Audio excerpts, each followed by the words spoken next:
I would ask you who or what kind of coach is Matt Eberflus? Because I feel like we are seeing him again for the first time.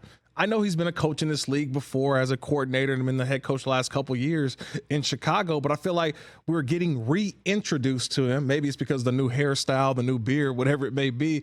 But who is Matt Eberflus as a coach, and what does he bring to this ball club in terms of his style, his culture, his philosophy? Yeah, Eberflus is unique because he is a football guy. He's kind of an old school football guy, old school linebacker, but he still is he embraces analytics. He embraces the quarterback head coach relationship. You've seen that in some of the scenes from Hard Knocks. He's in the quarterback room all the time, even though he's kind of the defensive guru. I think that he really hit his stride last year when he took over defensive play calling. Now, it was obviously not for good reason. It wasn't the ideal situation. There was a lot of drama with the Bears last year that led to that moment. But you saw, okay, he's comfortable, he's confident, the players buy into him. Look, he's got some, like a lot of coaches, he's got his little metaphors, his acronyms, his different things that are a little unique. But it doesn't necessarily, lead to a lot of eye rolls from players and coaches. I think that they respect him. And, you're right, though, Kirk. I mean, this was somebody that, shoot, I don't even remember if I had heard of him before Right. the Bears started that coaching search a few years ago. Mm-hmm. He's somebody who was in the college ranks for a long time. Then he had the defensive coordinator stint for Indianapolis. But he has come in and, this is a big year for him, obviously. And I'm not calling it make or break because I think the Bears are very comfortable with their leadership situation and do not want to go into that cycle they've been in so many times over and over again where head coach, GM, quarterback just aren't aligned. But I do think it's important for him that he's got the quarterback, he's got all these weapons on offense, he's got his defense for this team to make a playoff push. Kevin, you've been at training camp, so you see the fans, the reactions. What is like the fan buzz right now when it comes to this football team and the real life expectations? I mean, last year didn't make the playoffs, year before that didn't as well.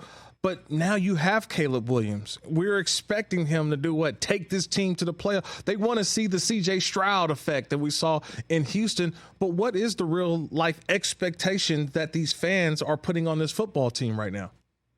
Yeah, I like to make the distinction, Kirk, between excitement and optimism. Like everyone is incredibly excited about this team and where this team will go. I think that even the fans, even the most diehard, over the top fans understand he is a rookie and it's going to take time. And I'm glad you mentioned CJ Stroud because I think CJ Stroud changed the conversation because you see what CJ did last year and you think, okay, if CJ Stroud can do it with that team, why can't Caleb Williams do it with this team? And he might. And you could argue that he should. But it's not like CJ Stroud was playing the Super Bowl last year or even the AFC Conference Championship. I think that getting to the playoffs thing would be a great step for the Bears.